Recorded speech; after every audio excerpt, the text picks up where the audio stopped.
అది ఎలానో నేను చెప్తాను. ఫస్ట్ అయితే క్రోమ్ బ్రౌజర్ ఓపెన్ చేయండి. ఓపెన్ చేసిన తర్వాత ఇంటర్ఫేస్ అయితే ఇలా ఓపెన్ అవుతుంది. పైన మీరైతే లాగిన్ అవ్వాల్సి ఉంటుంది. లాగిన్ అవ్వాలి. లాగిన్ అయిన తర్వాత క్రియేట్ విత్ ఫ్లో అని ఉంది కదా, దానిపైన క్లిక్ చేయండి. ఆ తర్వాత ఇట్లా ఓపెన్ అవుతుంది. నేను ఆల్రెడీ ఒకటి క్రియేట్ చేసిన కాబట్టి నాకు ఇక్కడ చూపిస్తుంది.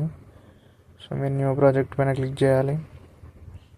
క్లిక్ చేసిన తర్వాత ఇక్కడ ఇంటర్ఫేస్ అనేది ఇలా ఓపెన్ అవుతుంది. ఇప్పుడు టెక్స్ట్ టు వీడియో అని ఉంది కదా, దానిపైన క్లిక్ చేసి ఇందులో 4 ఆప్షన్స్ చూపిస్తున్నాయి కదా, అందులో థర్డ్ ఆప్షన్ సెలెక్ట్ చేసుకోవాలి. సెలెక్ట్ చేసుకున్న తర్వాత మనకైతే ఫోటో అయితే ఇవ్వాలి మనం. సో నేనైతే నా దగ్గర ఉన్న ఫోటో ఇస్తున్నాను. ఓపెన్ చేసిన తర్వాత ఇది నా ఫోటో అయితే ల్యాండ్స్కేప్లో ఉంది కాబట్టి డైరెక్ట్ ల్యాండ్స్కేప్లో తీసుకుంది.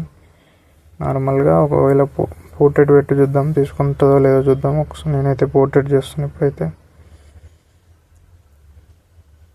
పోర్ట్రేట్ పెట్టి క్రాప్ అండ్ సేవ్ అని చేయాలి. చేసిన తర్వాత ఒకసారి చూద్దాం అవుతుందా లేదా అని. పోర్ట్రేట్లో అయితే తీసుకోలేదు. సో మళ్ళీ ల్యాండ్స్కేప్ పెట్టి create a realistic drone shot అని పెట్టాలి. పెట్టి ఎంటర్ బటన్ ఇవ్వాలి. ఎంటర్ బటన్ ఇవ్వాలి మనమైతే. సో అదైతే లోడ్ అవుతుంది.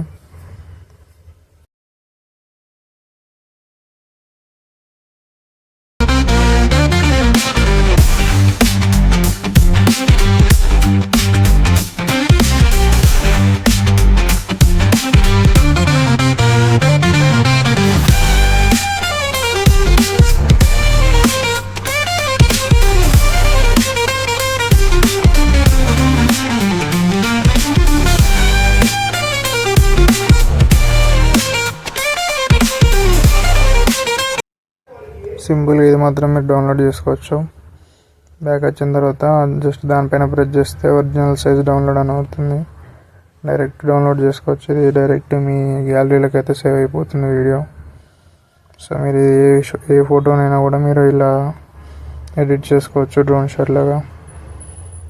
So this is the video. Please like and subscribe my channel.